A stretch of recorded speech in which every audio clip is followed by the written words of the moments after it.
Welcome, you fantastic degenerates, to the 22nd episode of Season 3 of Monster Mates. Yes, welcome back, you fucking degenerates! Spencer, please choose a number between 1 and 98. I'm gonna have to pick number 21. 21 21? has not been chosen. Let's go! 21 is... We were just talking about this. No! Zombie girls. Zombie girls. Fuck. Let's look on the actual thing. Okay. We just got done with Well, Valhazak. This is too perfect. I didn't plan this. We did not plan this. We literally hopped from the previous... Sorry to break your illusion. We just got done doing Valhazak. We didn't even look at it and immediately into Zombie Girl. This is why I have the lists randomized for a reason, so we can have moments like this. God damn it. All right, so hold on. Let me get a bigger picture of the zombie girl before we give our initial rating. All right, initial rating. Before going into it, I'll say a 7 again. I'll say a 7 again, like with Valhazak. 5 because of prior experience from the last episode. There are some things that follow. Yeah, this is also true. All right. Unless specifically they go, nah. All right, hold on. Let me take a sip of water first. Listen, it's very important to wet your whistle. In more ways than one. In more ways than one. Before reading, amongst other things. All right. An undead-type monster, that is, a human corpse reanimated by demonic energy. Although they retain their memories from when they were human, their intelligence and reason are diminished. Guided by instinct, they wander graveyards at night in search of human men. The decay of their bodies is suppressed by demonic energy. And even in the case of a messed-up corpse with horrible wounds, becoming a zombie will restore the body to a certain degree. However, in order to maintain their bodies, they absolutely must have a man's essence. For that reason, their lust and appetite are extremely swollen compared to when they were human. When they spot a human man, they will aggressively attack him to obtain essence out of both desires. They pile on their prey, indulging in sex and essence. By obtaining a large amount of essence, a zombie's visible wounds will heal, yet they don't become indistinguishable from humans. They can also regain the wits they used to have when living, but ultimately, due to their swollen lust and desire for sex, a zombie's thought patterns remain simple and their wits won't often be used for intellectual pursuits. Furthermore, although they appear to be reanimated corpses, if their womb was originally intact or an individual has received a large amount of essence, resulting in the restoration of her womb, then it's even possible for them to have children. Are the children dead too? In that case, the children born will also be zombies. They're dead! According to one theory, it is said that zombies aren't human corpses reanimated by demonic energy. Instead, they're human corpses that have changed into a living race called zombies. Okay, so... Hold on. We'll get to that in a second. We can discuss zombies in media here soon. I have a lot to say about this as someone who has consumed a lot of zombie movies. Consumed. Haha. Although, also, those who lack demonic energy and have low intelligence sometimes attack human women by mistake. However, no matter how hard a zombie tries and no matter how long she goes at it, she won't be able to obtain much essence from a human woman. Since their wits are lacking, they expect providing more pleasure to result in the release of essence, and they end up continuing to have sex for a very long time. Eventually, pleasure will flow into the woman's body along with zombie energy, which will violate her body and change her into a zombie while she is still alive. Okay, if she turns into a zombie, she's not alive. Which is why the accompanying theory is they are a living race called zombies. But that doesn't make any sense. There's also a lot of subspecies, but some of those are on the list, so we're not going to go through those quite yet in this particular episode. So... Avoid graveyards. If you don't like these kinds of girls, avoid graveyards. All right, so, whew, boy, we can go at this for a while discussing zombie theory. So from what this is describing, this is falling more into the category of The Crazies, the movie The Crazies. For those who have not watched either the remake or the original. The Crazies is basically kind of describing what this is, although it is not specifically how do I phrase this? They're somewhat vague even in the movie, at least in the remake, but from what I remember, it's less of a it's less of a total human death as we understand it, but more of a not parasitic personality change, but more of a change within the body due to disease, illness, what have you, that causes a personality death. So are we treating zombies like ghouls from Fallout? Kind of. That is a theory that we could do for this. Sure, we could basically have this as basically complete radiation transformation of the physical self. Because I think if the idea is... So there's two ways to go about this. One is they're dead. They've gotten back up. And they've gotten back up. Romero style. Yes, Romero style. And they are...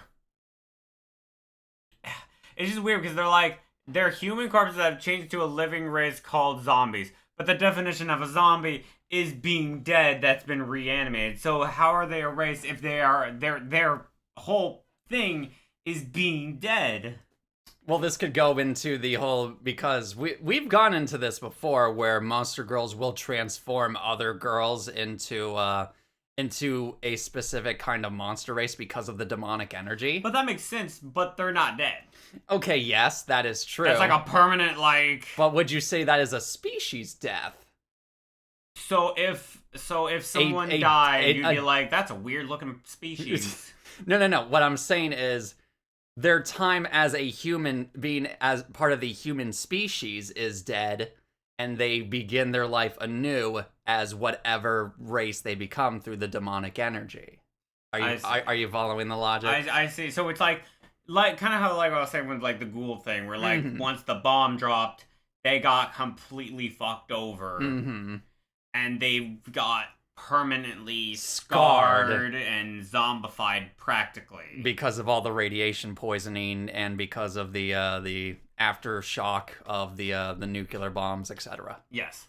So if we were going by that logic, then yes, I would go by ghoul logic. Okay. The only difference between... Actually, no. It would work the same way, because even in the Fallout universe, not all ghouls in Fallout have their intelligence when they were human, because obviously some of the ghouls in Fallout are hostile enemies that will just attack you when they see you. Yeah. So yeah, this could actually, the Fallout ghoul analogy actually works perfectly here. I agree. So we'll go on with that, and I'm gonna say, for the sake of them being a race, because I don't think, should we give them the smell of death? Because if this Valhazak was dead all around. Oh yeah. Now this is arguing that they aren't, I would say, dead, but they are their own kind of dead. Yeah, I would say that due to the transformation from human to zombie and the fact that restoration can happen once they get cummed inside of, I still think, I don't think smell would be too much of a factor here. There would still be scent preservation. It would basically be like if you hadn't taken a shower in 12 hours or a day. It wouldn't be bad. It would just be whatever. Okay. That's how I'm thinking about this. Gotcha. Then that would be annoying, but it wouldn't be the worst. Yeah, no. It would just be a little linger, a little smell to it, but nothing horrible like Valhazak. I probably the same thing as well. Any hole is a goal in this. This is still equivalent, and it can be repaired with your own cum. It's fascinating. It's quite amazing. Yeah, you cut a hole in their head, start fucking it, and then when you pull out cum and everything, it just... Yeah, pretty much. Pretty much. God damn it. We can't subjugate our viewers to 2 episodes in a row of skull of fucking. necrophilia. Not 2 in a row. Well, you chose the number. I didn't know! I know you didn't know, but you still chose the number. Okay, so let's go another route. Uh-huh. You could probably... You've seen, like, animes and hentai or whatever where, like, the head detaches. Oh, yeah, the Dolahan, we'll get to those. The what? The Dolahan, the Headless Horseman girls. Oh, I didn't even know that was a thing. We'll get into that. Okay. But I'm assuming this one's kind of the same where, like, you could, like... You could, you could do that. Like, alright, you got your hand over there, you got your leg over there, you got your head over there, you know? Yeah, you can detach them, and then you can repair them by jizzing inside them. Yes. Now, that could, like, be fun Mm-hmm. in a way of, like, you, like... You detach their head and then you just like walk around the house with which is like, yep. Oh. Goodness sakes. It's not very often I make Trevor go quiet. just playing that situation in my head is both amusing and I'm just like, yeah, okay, sure. I guess. I mean, yeah, you could do that. I didn't think of it like that. I'm just saying it's a possibility. It is 100% a possibility. Yeah, again, you could do whatever you want to her. Yeah, and I also find it hilarious that depending on how much intelligence they still have, they'll just attack human women because they think, oh, this will work just as well. Walking person, not me. Pretty much. They don't have a penis, but that should be fine. The sex will still work. Unfortunately, that is not how that works in this case. Oh, that's hilarious.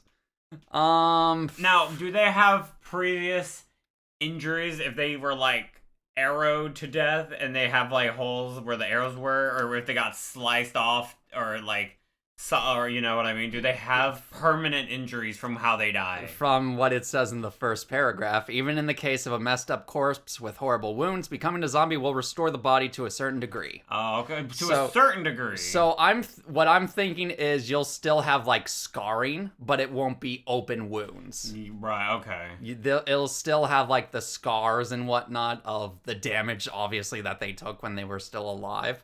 But it's not going to be something to the extent of having a large cannon-sized hole in their liver or something, or where their liver used to be. Right.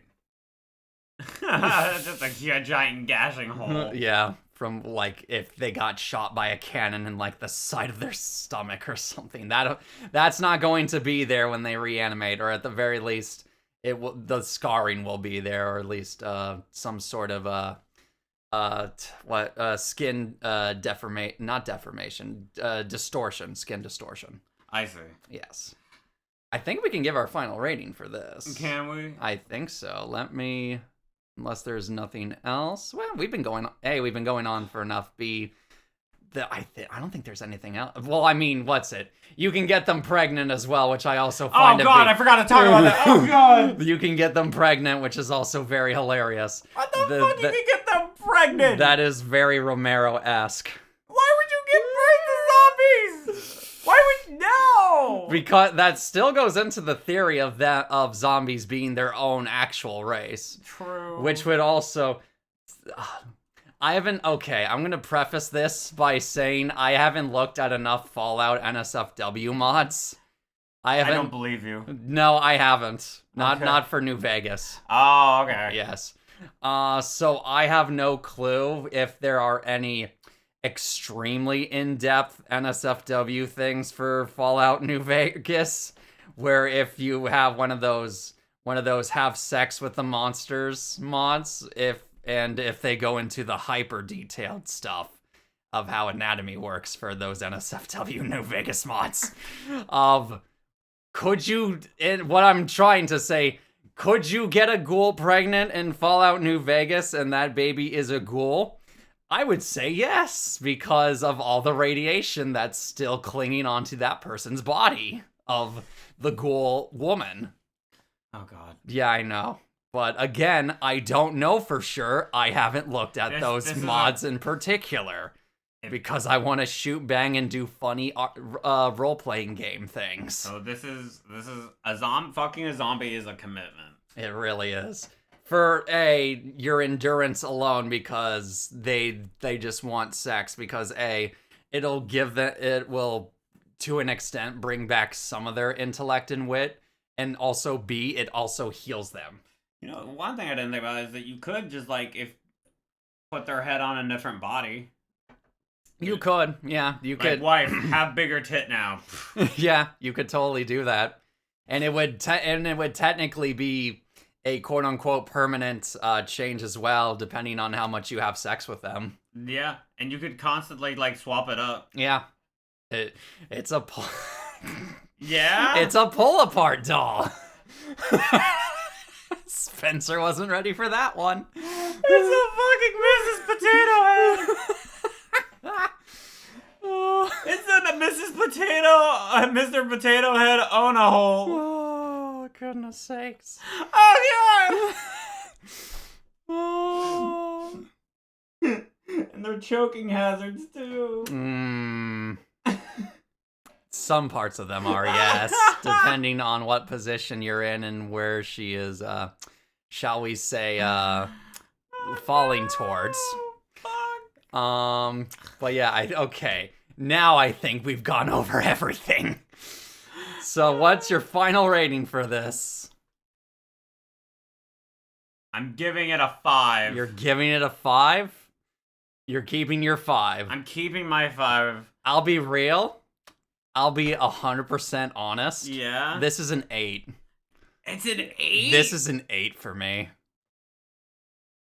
Damn. You going? Yeah, This was going to be like a 6, maybe a 7, but you talking about technically you can customize your zombie girl.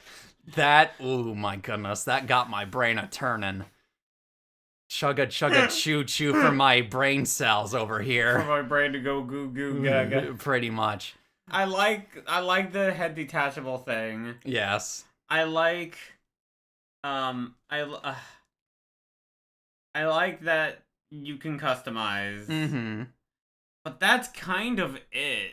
Nothing else really is out there enough for me to do it. But even then, we've talked about this in the past, but a long time ago in the early episodes, where we've talked about Monster Girl, the doll. Yes, the doll girls, the androids, yeah. But this is like that, but worse. I would say worse is a bit of a subjective term, but it is. I'm following you here. So if I wanted a weirder option, you could a kinkier, weirder option for someone to look at me a bit differently. If you want a more, as some people would say, a more quirky option. I'm not like the other girls. I know. I'm quirky.